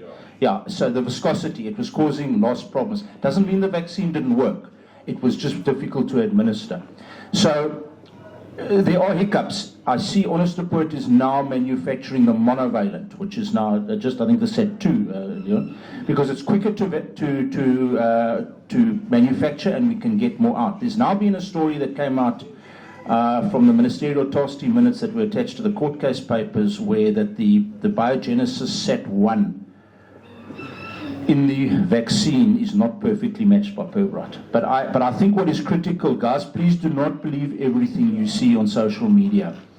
Our regulatory processes in South Africa are strong enough to ensure you are not going to be given a vaccine that has no effect whatsoever.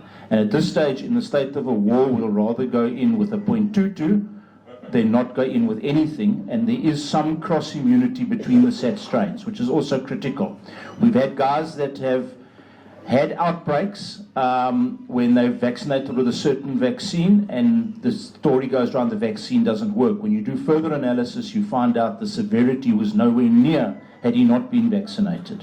There were also issues of guys testing positive 12 and 13 days after vaccination. They'll tell you 70% of the animals did not get it. So the bottom line is, all I'm saying, be very careful of social media and vaccines. We need to get it in, even if it's not perfect. The perfect vaccines for the long-term control of this disease will come as things get worked out in terms of the feedback being given from the field and the vets as to the results and the efficacy. And that, I think, is important. Thank you.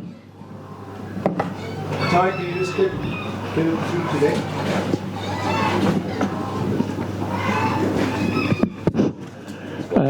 Thanks, Paul. A question for Justin. As a stud breeder myself, your 18-month-old bulls that contracted the disease, is there, are you allowed to sell those bulls this year, or have you got to wait 12 months post-vaccination before you can sell those bulls? I think Brent would probably be able to answer that better. No. You don't really know. Yeah.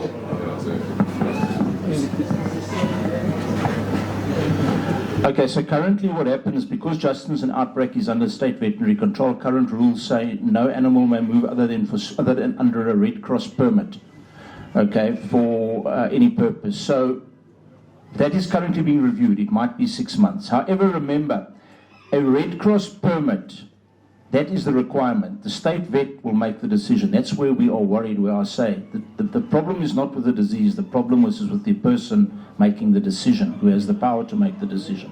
So I think it's going to be on Justin, it'll be on an application process through the state vet. If the state vet is comfortable, I don't know that your bulls are going to be, for this time around, probably, even though you've been vaccinated, I'm not convinced. I'm not convinced this. Next year, no problem. But for guys that are preemptively vaccinating, in other words, you're going to get onto that Section 10 scheme, no restriction. Vaccinate today, move your animals, no quarantine, nothing. It's the guys that are part of the outbreak response that my heart bleeds for, because you're under regulatory and statutory control, and we are dealing with personalities. And that's where I've said to Justin, when he's ready, let's go and have the discussion. Let's try and convince them to do. But ultimately, it's a veterinary official that has to make the decision, and if they are not certain, they follow the path of least resistance and they say no to cover themselves. And then one further question, please.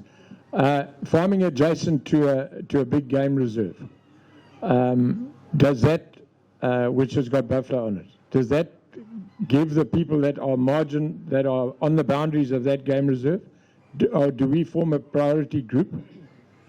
We do? Okay, and so we can... expect to be up the line. Okay, and how do we so okay, that's a different conversation. Thank you very much.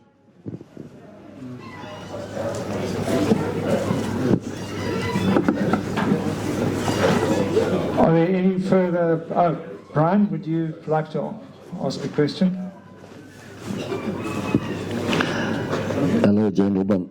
Is there a strategy for the communal cattle, the vaccination of that? Because they don't even want to brand their cattle. How are they going to do it? If it is vaccinated, how will you identify it if it is vaccinated? I think those that are affiliated with a livestock association or a dip tank, I know certainly we have that in KZN, it's huge. But I think from the state vet's point of view, they are on top of it, and they are getting better results with regards to vaccinating communal areas. I think it was mentioned earlier on, it's all about the communication thereof. Previously, they branded the cattle with an F brand, and so that had a stigma and a price attached to it. Now that they're not, there are a lot more cattle that are coming. I know that, like in the Harry-Gwala area near Kokstad, Umzimkulu, they say they've had a lot of positive results where the vaccination program has been there. With regards to the tags, government don't have enough tags. I don't think the country's got enough tags to be able to match the demand. But they are getting there, the dip tank associations, they are getting a lot of progress, and we've got a lot of buy-in right across the spectrum with regards to the communal areas. They realise that you cannot, going forward, you cannot sell any cattle if they don't form part of a traceability system, and they are definitely buying into that program. I can just mention Jamestown's commonage. All the animals are vaccinated, all the animals are carrying traceability tags, so you can see what has been vaccinated and what hasn't, which is going to open up those guys to your markets going forward as well. In actual fact, they're not the problem with the tags, because we're having a bigger problem with commercial farmers wanting to get on board than communal farmers. They actually understand the concept of accessing the markets sometimes better than our commercial farmers. Good morning. I farm sheep and goats and cattle, and I was just wondering that if a farm is under quarantine, does that mean all cloven hoof? In other words, sheep and goats as well? Correct. And how does one propose, are we going to be allowed to move if we're not under quarantine? When they bring these movement things in, sheep and goats going to be affected the same at sales, etc.? Any cloven animal is, so if you're saying outside the quarantine, they can go, but it depends where the closest outbreak is. But Okay. if it's cloven hoof, it's a risk. Yeah. Okay, and then products, wool and mohair? That is a good. No, I can answer that. There's no, they have got protocols in place which were negotiated years ago, fortunately. So there is no restriction on wool and mohair. You can do it and it will go down, and it's treated, I think, under a heat treatment in their sheds for 28 days, inactivates any chance of virus. So wool and mohair, and interestingly enough, that's why you do not see mohair, the Mohair Association and the National Wool Growers Association being too vocal on any of these things. They are involved in all of our bodies, but they do not want to upset the apple cart. It's working nicely for them. Wool price is up 30%. It's not crop wear, it's not itchy, but currently for wool and mohair, and I don't see there's going to be a problem. That's fine. Thank you. Yes. Right, there we've got.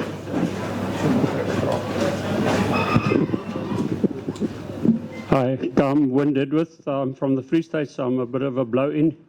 But I farm up there. I'm a dairy farmer and also have a beef master herd. I was fortunate to be preemptively vaccinated on our dairy herd, and we were able to miss it, but we got it in our beef animals. Not too serious, but yeah. My concern and my question is, we all know brucellosis is a state-controlled disease as well. And we, by law, all supposed to vaccinate for brucellosis. And we know it's not done. We know brucellosis is actually running rampant throughout the country all over.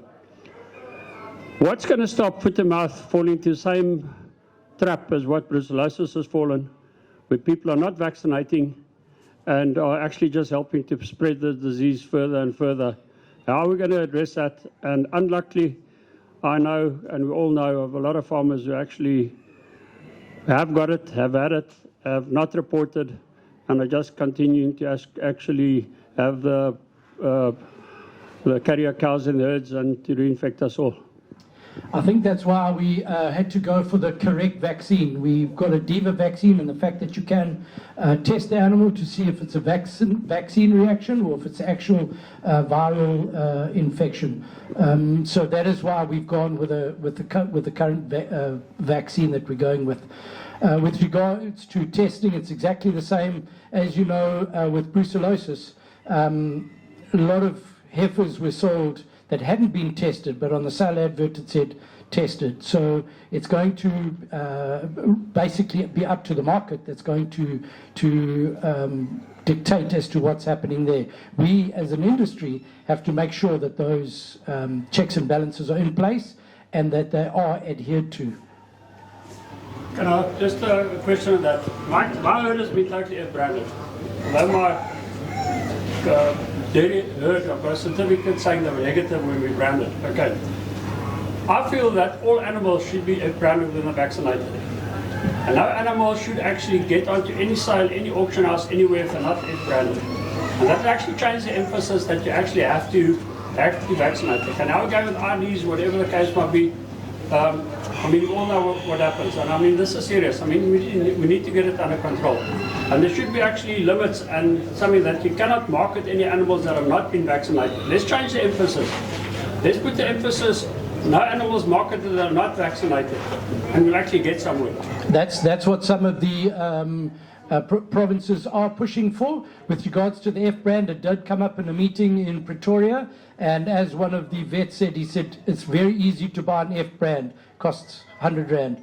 It's a lot harder to get the vaccine. So with the F brand, that's going to fall away because of the stigma that's attached to it and the ease or lack of branding. So it is definitely something. That's why that when you get vaccinated, there's a traceability system. You've got to put all your tag numbers, and when you later on, when we get that traceability on a full rollout, those animals will be able to be checked on a database that they actually do match from that property with where your GLN is, and so we can have a full traceability system. And that's why we've been pushing it for how many years, Brent? Since you had hair. So it is definitely something that we are working on. Thank you very much, Angus. I'm just looking at our time restraints here. I hope we're not going to cut too many guys short with questions here, but you can always chat to the guys afterwards. You guys in the panel, thank you so much. Some of you guys have got off quite lightly, some of you not so lightly. Is there anything you guys would like to add to the discussion here today?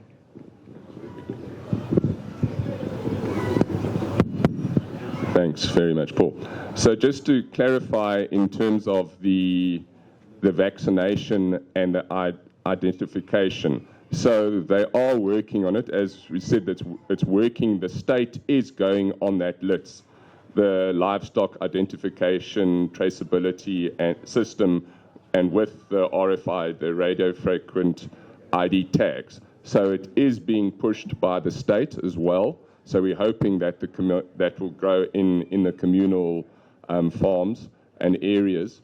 And yeah, and with those vaccines, what we're doing now is, as we say, so that we can get that data, just to explain, is when that animal is vaccinated, it's then uploaded onto the app, and then that goes, and then the tag is as well, so that we have all that information, that data, that is done in South Africa, not Turkey. We had drama yesterday, and thank you, Brett, for clarifying that, because there was drama yesterday from the council and association, because it was reported that there's going to be one private entity, not statutory, that was going to control the registration of vets and everyone to be able to be authorized to vax, and that's false. It's illegal, and someone got a bit of drama then. This just in terms of the export, Dave was doing that. So we are all, South Africa and Argentina, all countries are signatories and members of the World Animal Health and Organization of Animal Health. It's the old OIE. So when we have an outbreak, it has to be reported.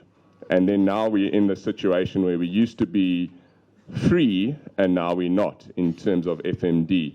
So we are working with that now in terms of the FMD, as Argentina did, is that with the vaccination, we can still have areas where you can export. And it's according to, obviously now it's chaos, but once it's under control and the vaccination is done, then countries that want to import from us we will be able to get permission from that. It's a decision for those individual countries to say, yes, we've got it under control.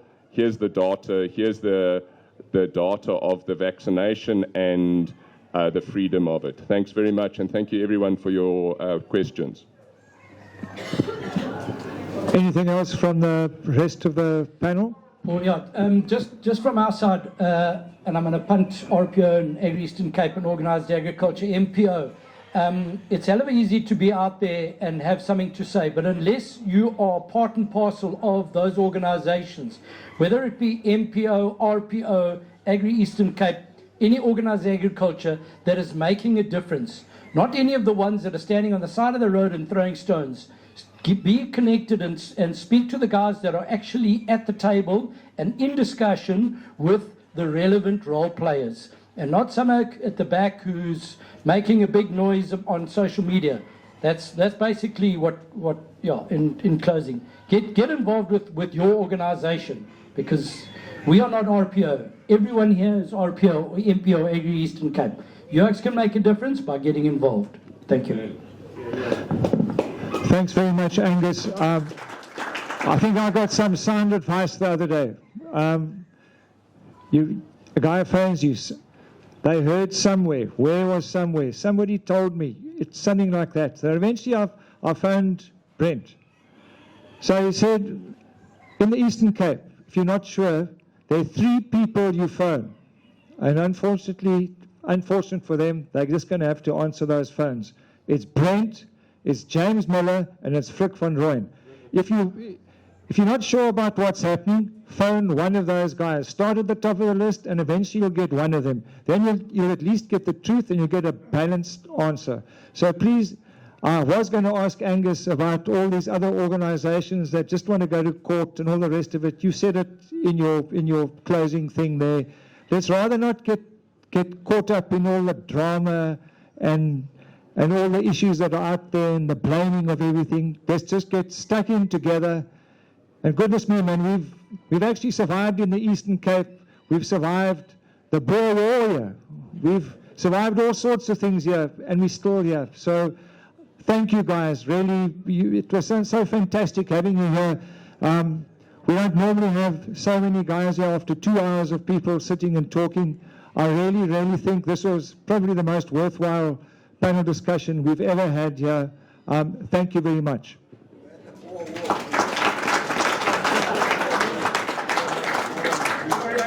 We did beat you guys, but